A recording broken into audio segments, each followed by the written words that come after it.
Bruin fans, fall is finally here. That means UCLA football is back in your life. Head out to the Rose Bowl to enjoy America's best tailgating and to make more unforgettable memories with the Bruins. Nico Iamaleava and the Bruins are ready to make an impact this year, and we need you cheering them at the Rose Bowl. Visit UCLABruins.com or call 310-UCLA-WIN to lock in your tickets today. 310-UCLA-WIN. Good evening and good afternoon. Getting right down to business here. We're doing it live, doing more at 4 weekday afternoons, right after Guy Benson at 3 o'clock and just before the 790 KBC News Blitz with Randy Wang at 5. It's Mottek On Money, live on the air, 790 KBC, streaming live online worldwide at KBC.com and the on-demand Mottek On Money podcast, KBC.com, Apple iTunes, YouTube, all your favorite podcast platforms. It gets dark so darn early these days. Stocks having a pretty good day today, so did the cryptos. Stocks ending sharply higher. We did see a pretty decent rebound fueled by growing optimism that the Fed will cut rates next month based on the latest cards on the table. We also saw Alphabet, Google, parent company, and Apple hitting all-time highs. The Dow came in for a closing gain of 664 points. The S&P 500 of 61, and the NASDAQ pumped 153 points. This is going to be a holiday-shortened trading week on Wall Street with Thanksgiving coming up on Thursday. The market will be closed on Thursday, and we'll have a shorter trading session on Friday. Looks like shares of NVIDIA came under pressure today after one report said that Meta is in talks to spend billions on Google's AI chips. The Alphabet-owned company's challenge to NVIDIA's dominance, helping to push the chip heavyweight stock down more than 3%, while Alphabet Google shares posted an all-time high. We're watching what's happening with the Federal Reserve, and bets are being placed on probabilities of a quarter-point interest rate cut in December. Looks like that probability is now about 80%. That bet has been all over the place. The bets on a Fed rate cut jumped after the Fed Governor Chris Waller chimed in, joining a chorus of policymakers advocating a cut in rates next month. Retail sales up in September, though the jump was less than most analysts had expected. Also, a look at wholesale inflation from the month of September showed producer prices rising 0.3% month over month, and that came in line with expectations. Looks like the year-over-year producer price index, which measures inflation at the wholesale level, was up 2.7%. The earnings parade continued with retailers Kohl's and Best Buy posting better than expected results ahead of the Thanksgiving holiday weekend and Black Friday and the kickoff to the holiday shopping season. As far as cryptos go, also pretty good recovery this week after Bitcoin got down to around 80,000 over the last week. It's back up to around 87,400 here at the moment. ETH is just below 3,000 and Doge now at 15 cents. Stocks also hit highs today after a Bloomberg report said that the White House National Economic Council Director Kevin Hassett is now seen as the likely frontrunner to be selected by President Trump to replace the current Fed Chair Jerome Powell when Powell's term ends next year. Zoom. Remember Zoom? You're on mute. Not today. Zoom took a leg higher today, rising about 15% after that company issued an upbeat outlook, and executives sounded bullish about adopting AI at Zoom. Looks like Zoom stock zoomed higher today by about $8 to 86 and change. Consumer confidence, that reading came out today too. Consumer confidence reading moved lower in the month of November as consumers saw some tough signs ahead for the economy. The Conference Board reading on consumer confidence came out today, showing it moving lower from October's level. Its measure of consumers' short-term expectations for income, business, and labor market conditions also moved lower, remaining well below the Conference Board says typically signals a recession ahead. Another celebrity home got broken into in the San Fernando Valley this week. I'll discuss that and more with the Honorable Dennis ZINE, former L.A. City Council member and retired LAPD sergeant with 50-plus years of service to the City of Angels. He's also watching the slow rebuilding efforts in the Palisades and the latest reports related to all that, including what turned out to be a misleading update on the first house rebuilt since the January firestorm. And speaking of homes, we'll get an important update on real estate and the mortgage business later this hour, live from Jeff Lazerson, the president of MortgageGrader.com and Orange County Register columnist. Significant jump in real estate delistings according to a new report out today, and sellers taking homes off the market. More big news in the mortgage business. 2026 mortgage loan limit values are increasing. Mortgage rates, meanwhile, are coming down. But first, on your money, the markets, the economy, and the whole works now. Joining us live, Gabriel Wisdom, Managing Director at American Money Management, based here in Southern California, and author of Wisdom on Value Investing. Gabriel Wisdom, thank you very much for taking the call here this afternoon. Well, thank you, Frank. You know, it's been almost 16 years now where the stock market has generally just trended up and higher. And the market could certainly stand, a correction here. A number of analysts are saying that a 25% correction in the broad market, the S&P 500, wouldn't be the end of the world. It'd actually be a good thing, and I could not agree more. Now, there are a number of sectors in the market that are quite undervalued, and they're starting to see some life, but it might seem counterintuitive. Nobody wants to see their portfolio shrink, but when there's too much euphoria, it ends badly. We saw that happen back in year 2000. In the real estate markets, we saw it happen in 2008. So, maybe there's an AI bubble, maybe there isn't. Everything has to go right for valuations to make sense in some of the technology areas. So we either go sideways or down for a while.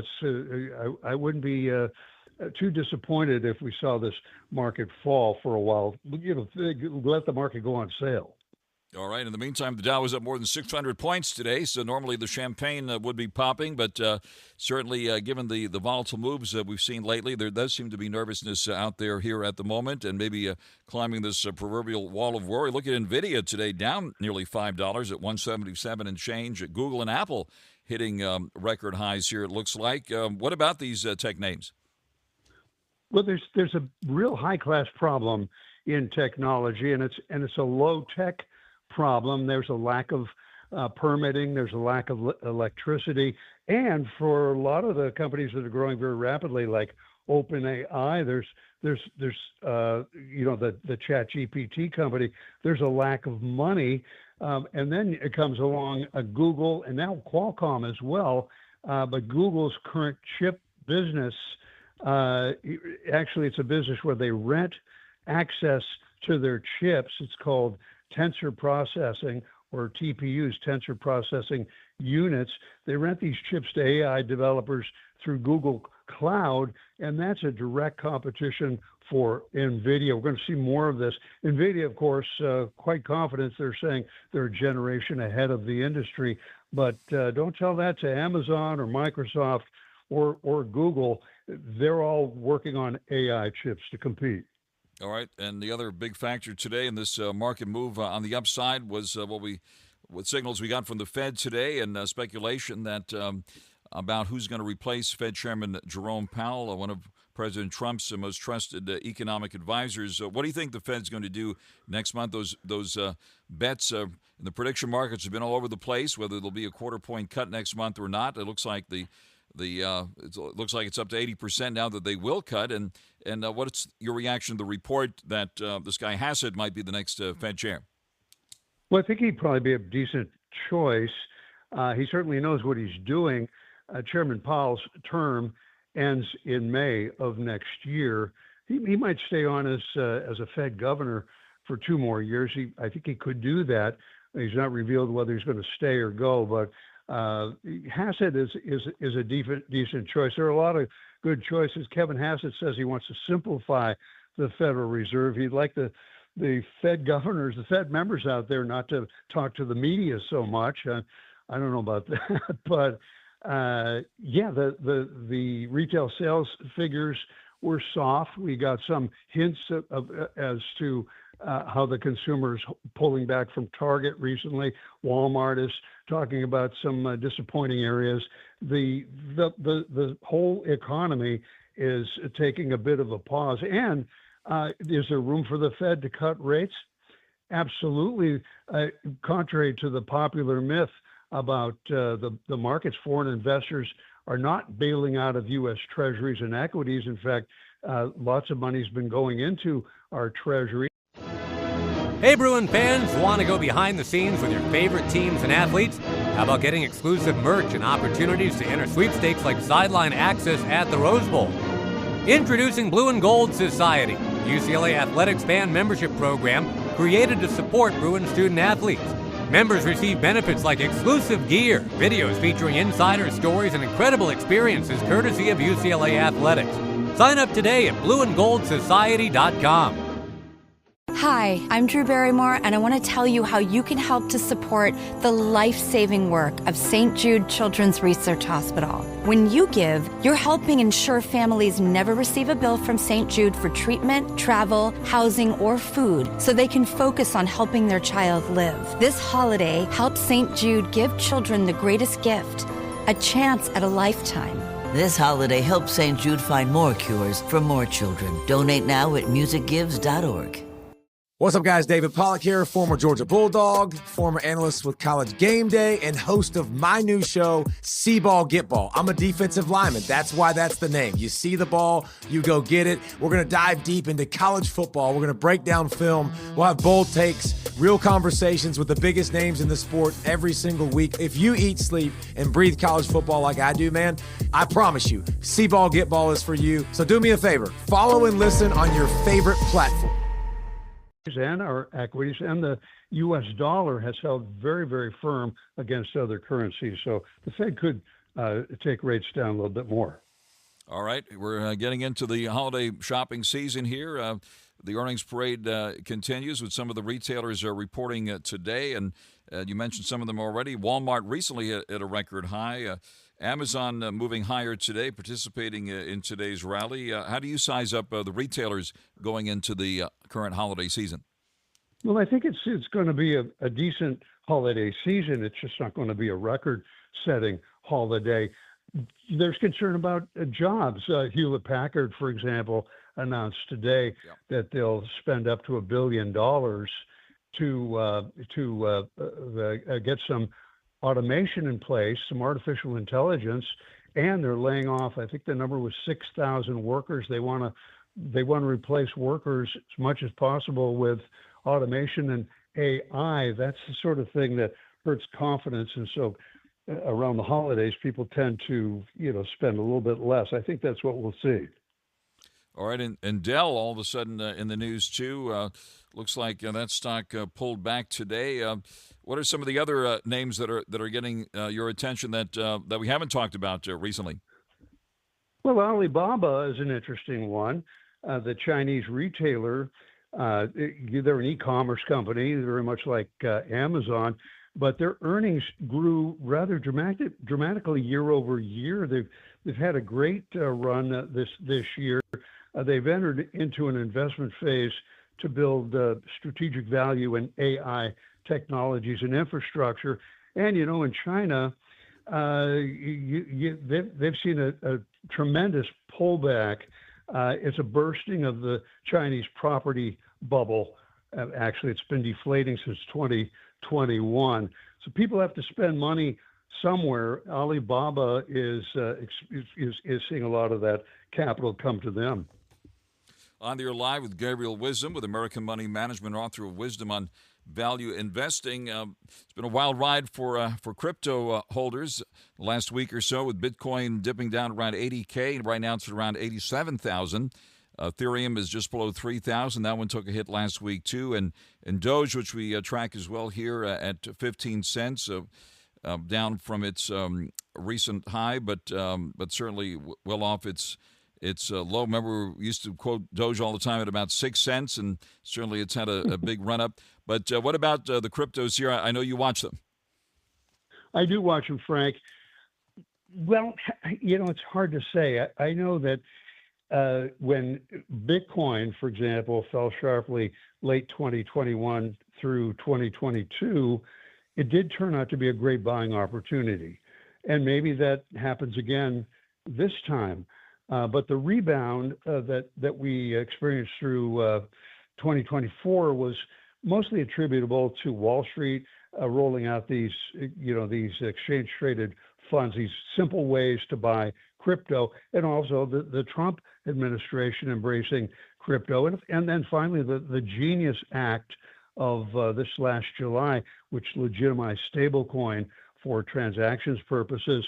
That's all very positive for crypto, but is this behind the big move now? I wouldn't be surprised to see a big breather in crypto and Bitcoin in particular. It's been spectacular.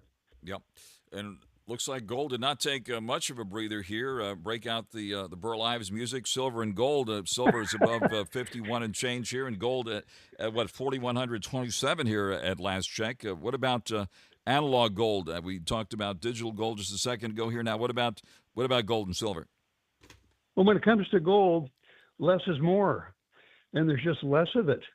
A good deal of the gold supply, that at least we think this gold supply that exists, is under mountains.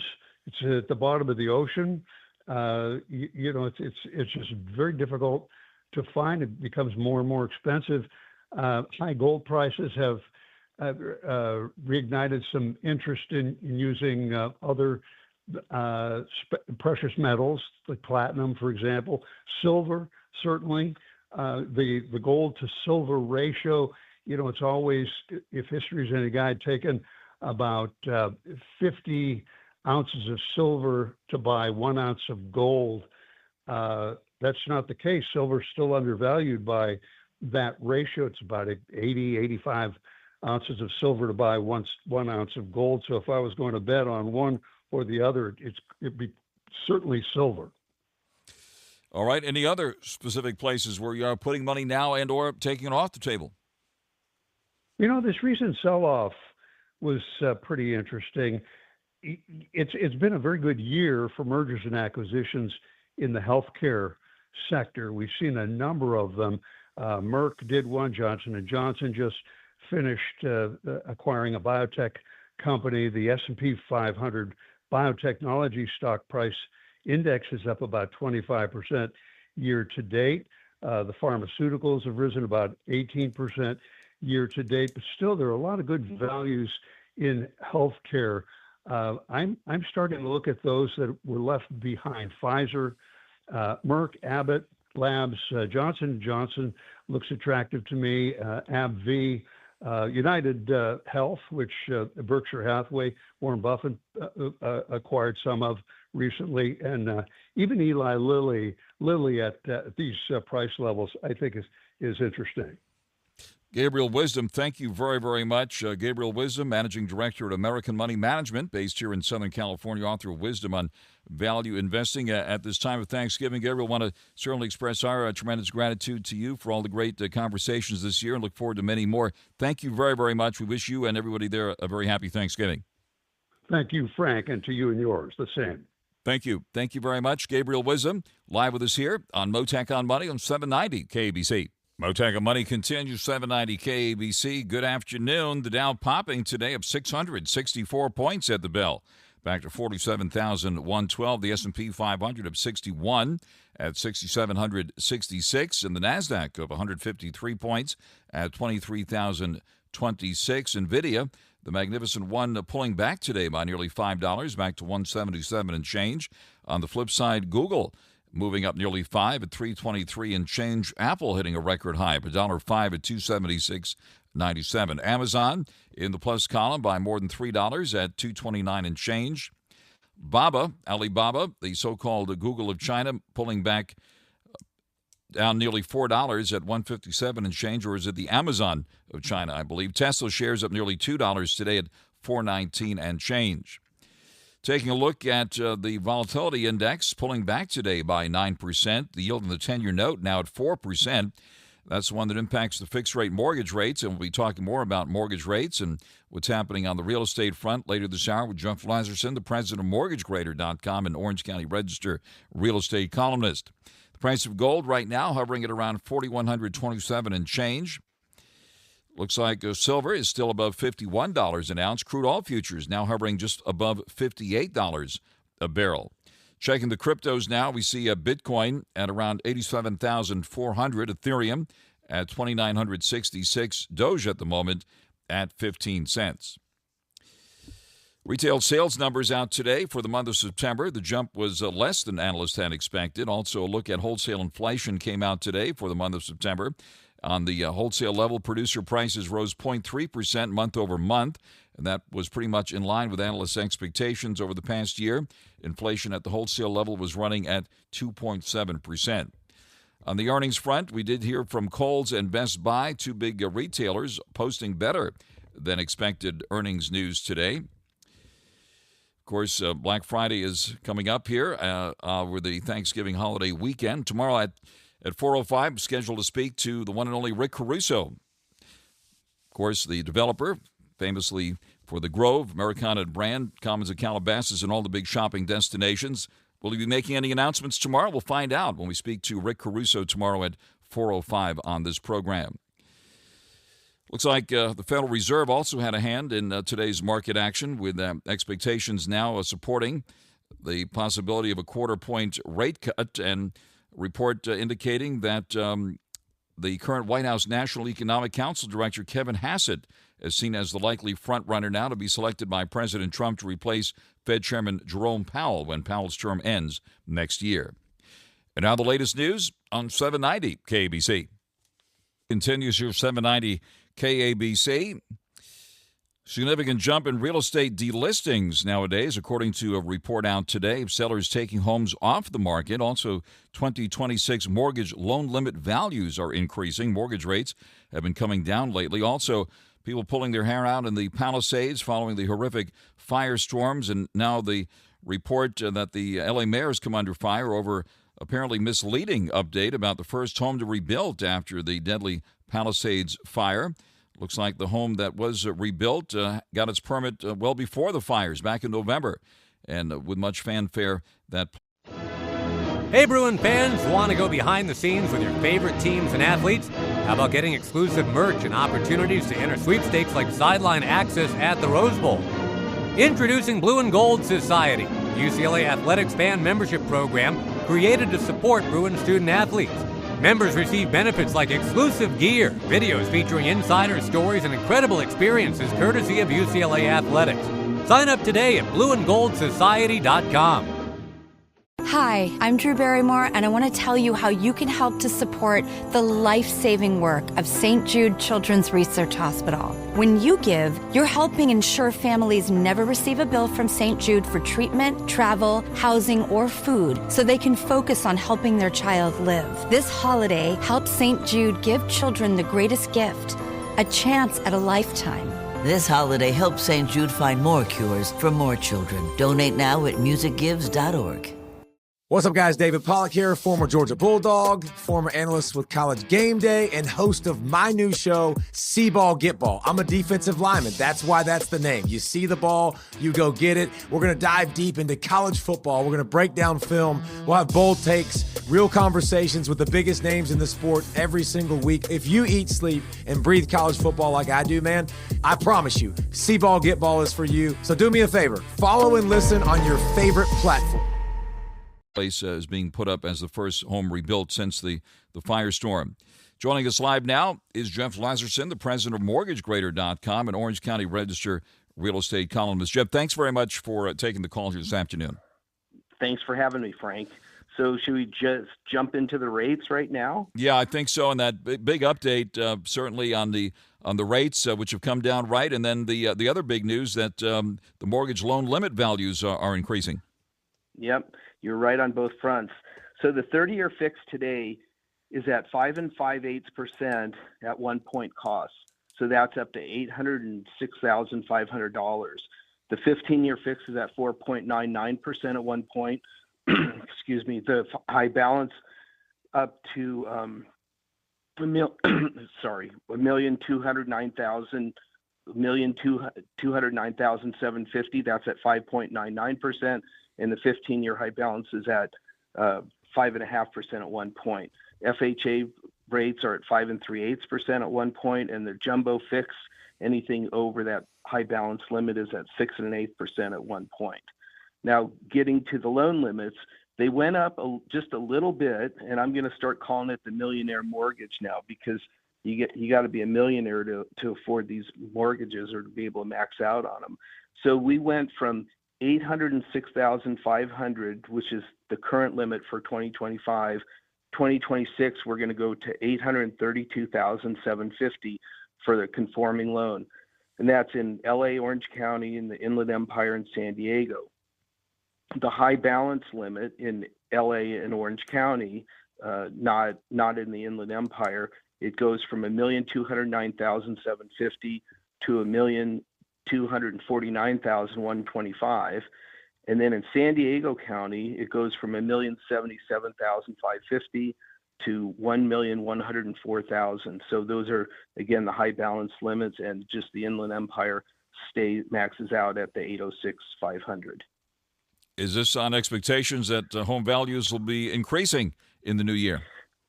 Well, yeah. What they do is they have this. There's a thing called the Housing and Economic Recovery Act, or it's a law, not a thing. Requires the Federal Housing Finance Agency, which is Fannie and Freddie's conservator and regulator. They adjust its loan limits according to home price changes the third quarter of every year, and it has only gone up 3.2% this year. So it tells you home prices are definitely flattening out, because normally when we get these annual increases for the loan limits, a lot of times you see them at 10% or more, and this year it's a really tiny increase. So that just tells you things are changing out there. On there live with Jeff Lazerson, president of MortgageGrader.com, also Orange County Register real estate columnist. Where do you see the rates go from here? Boy, Frank, it's a roller coaster. We ask tough questions here. Questions here. You are asking a tough question. A couple of weeks ago, they were going straight up, and now they're coming back down again. It depends on which Fed governor talks on which day and what their decision is about rates. But as it is right now, 5 5/8 for a 30-year, and it's come down pretty significantly in the last couple of weeks. Maybe it'll keep heading that direction. The bottom line, though, is that we still have this inflation problem out there, and we're losing jobs. So it's kind of a quandary. One, inflation would beg to have rates go up, and job losses would beg to have rates go down. But I'll stay with the rates going down. So I'm going to be betting that rates are going to come down probably to the low fives in the next few months, and we'll see what happens. In the meantime, a lot of frustration and anger, really, about what's happening in the Palisades with this report that happened on Friday, that the city issued its first certificate of occupancy for the reconstruction of a property in the Palisades, that area that was hit by the deadly fire last January. But it turns out that particular house got its permit well before the fires. In fact, a couple of months before the fires, back in November of last year. So got a running start. What's your reaction to this and what's happening there in the burn area? Well, I think Mayor Bass should fire her fact checker. I don't know. That's a big error, making an announcement like that, because people check up on things like that. So it's kind of a shame that that was wrong information, but it's a process and it takes time, and LA is just very slow. Anybody that I've talked to in that area that suffered their houses being burned down, I'm hearing the same thing. It's a slow process. It's not fast, and they just have to just suck it up and deal with it. And it's nothing good is going on there right now, as far as I know. Initially, we saw certainly reaction right in the prices in that area, and now it looks like foreign buyers are swooping in there. And what's catching your attention there as far as the rebuilding area, and as far as prices are concerned? For a while, their rents were up, and then they came back down somewhat. Right, so the historic disaster there, how's this impacting real estate here in this area? Well, there's a lot of people that are going into fix and flip or build and flip out there. So I expect the prices are going to spike, because you're going to have essentially brand new homes in those areas, not homes that are 20 or 30 or 40 years old. So prices are going to go up, and they're probably going to go up a lot because there's just not a lot of land and not a lot of property. And certainly in the scenic area, like the Palisades, it's high demand. Everybody wants to live there. So I would say prices are going to go up quite a bit once they start getting those permits done and getting the houses built. Mm-hmm. What's the outlook on the price front as we wind up 25 here and heading into to 26? Based on the latest CoreLogic or now Cotality Case-Shiller index, we've seen some softness in prices lately. Yeah, I would say so. In fact, I was playing with some numbers just for these loan limits, and if you took a sales price of $1,041,000, put 20% down, so that gets you to your conforming loan limit of $832,750. You would have to have $159,000 of income to make that happen. Now, and that assumes you have no bills and you got really good credit.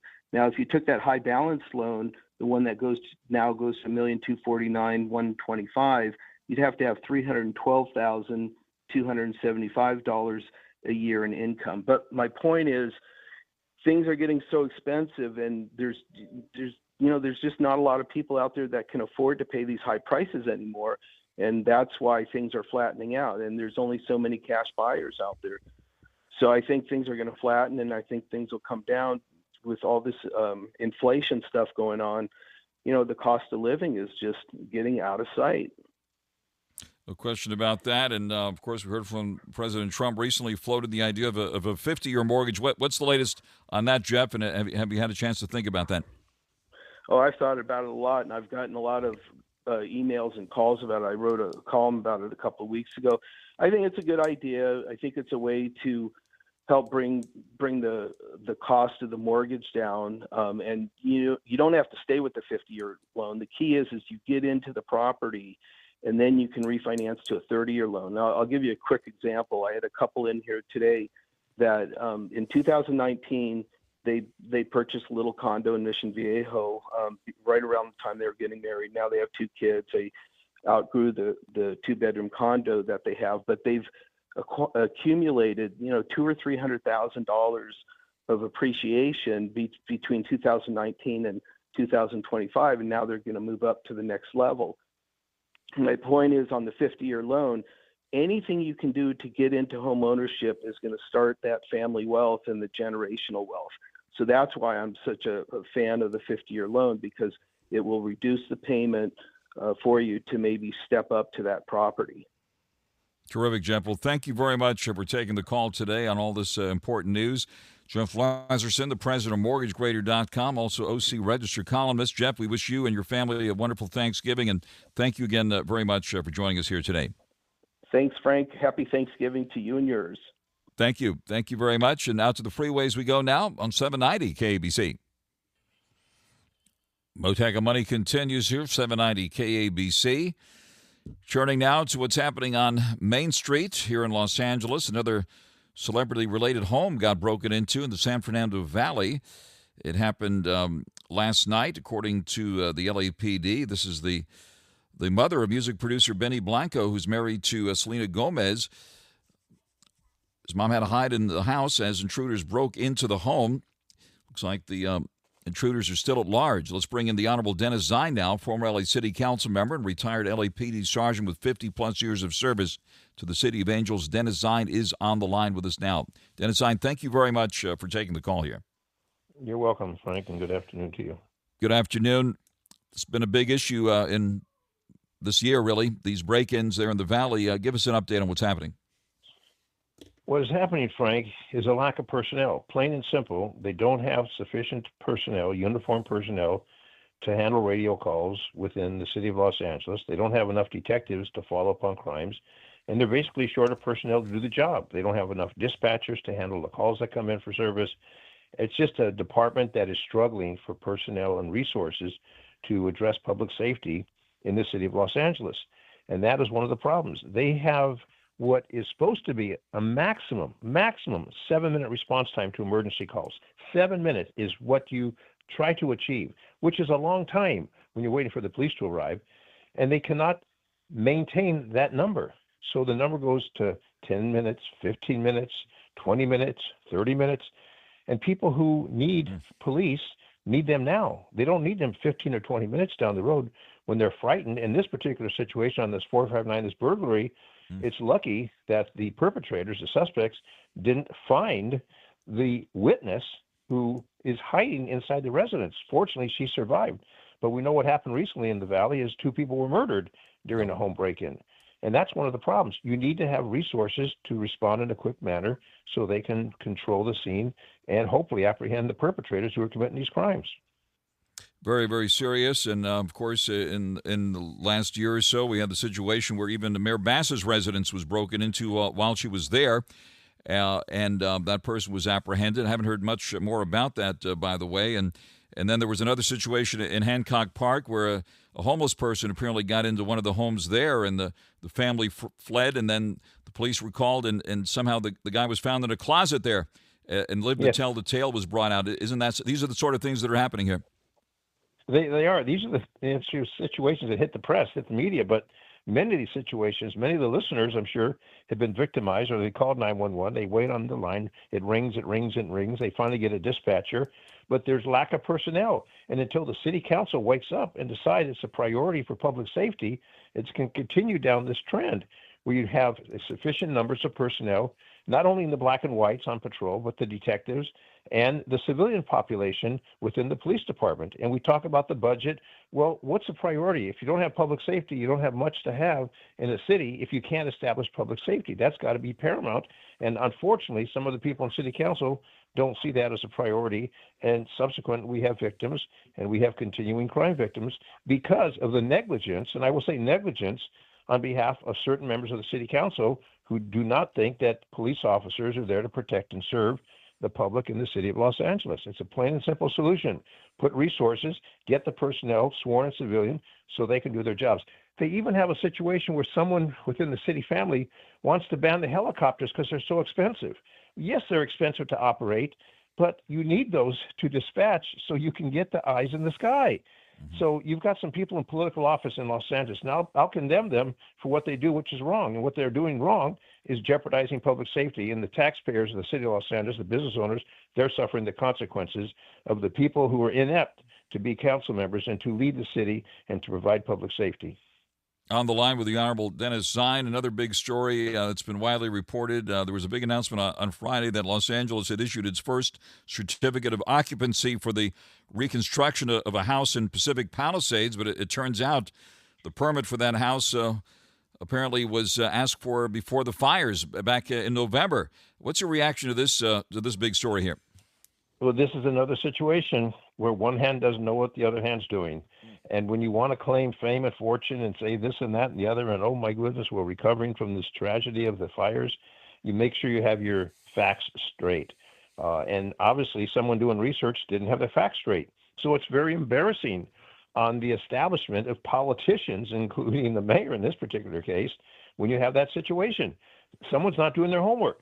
But every time that happens, it's another strike in the people's minds. I don't know if it's safe here. I don't know if we're getting our dollar's worth of safety value here in the city of Los Angeles. And the reality is, being a native of this city and working for this city for as many years as I have, I will tell you, it's not consciousness on behalf of the people who are in office. Consciousness is not there to really provide the safety that's needed for the people of Los Angeles, business and residential. On the line with Dennis Zine, the Honorable Dennis Zine, former LA City Council member, retired LAPD Sergeant, 50-plus years of service to the City of Angels. Another story we're watching this week. Whatever happened, Dennis Zine, to the idea to have a gondola carry Dodger fans from downtown Los Angeles to Dodger Stadium on a gondola? Looks like the City Council voted that down this week. They did, and we all know, if we remember a little history, Frank McCourt owned the Dodgers. The Dodgers were sold, but as I understand, he maintained ownership of the parking lot, and the plan was to build residential in the parking lot, take away those parking spaces, and build the gondola and replace with the parking spaces that are currently at Dodger Stadium. Well, obviously, the council didn't buy it, so they decided no. So Frank McCourt is not going to be able to sell that property for what he wishes to do, so it continues as a parking lot. But obviously, they don't have activities at Dodger Stadium every day.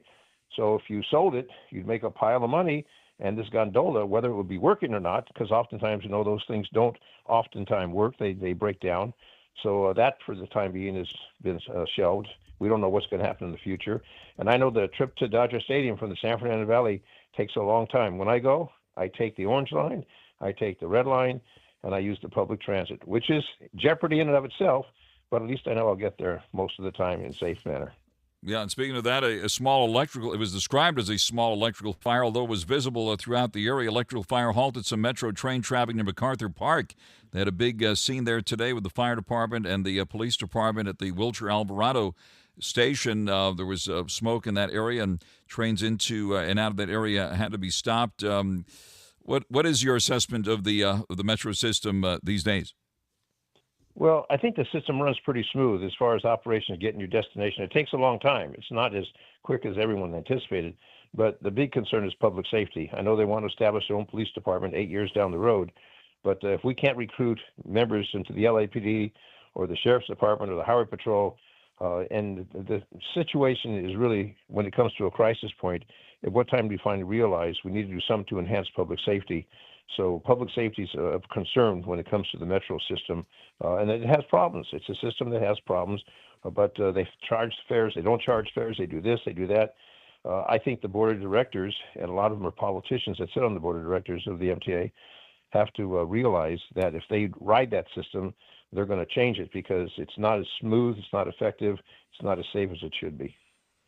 The Honorable Dennis ZINE, former LA City Council member, retired LAPD sergeant, 50-plus years of service to the City of Angels. Want to wish you and your family, Dennis ZINE, and the entire first responder family here in Los Angeles, a very happy Thanksgiving. We're very grateful to you for your service to the City of Angels. Thank you very much for joining us live here this afternoon. Frank, and to you, your family, happy Thanksgiving. To all the KBC listeners, happy Thanksgiving. Thank you. Thank you very, very much. We'll be back again tomorrow at 4 here on 790 KBC. Bruin fans, fall is finally here. That means UCLA football is back in your life. Head out to the Rose Bowl to enjoy America's best tailgating and to make more unforgettable memories with the Bruins. Nico Iamaleava and the Bruins are ready to make an impact this year, and we need you cheering them at the Rose Bowl. Visit UCLABruins.com or call 310-UCLA-WIN to lock in your tickets today. 310-UCLA-WIN.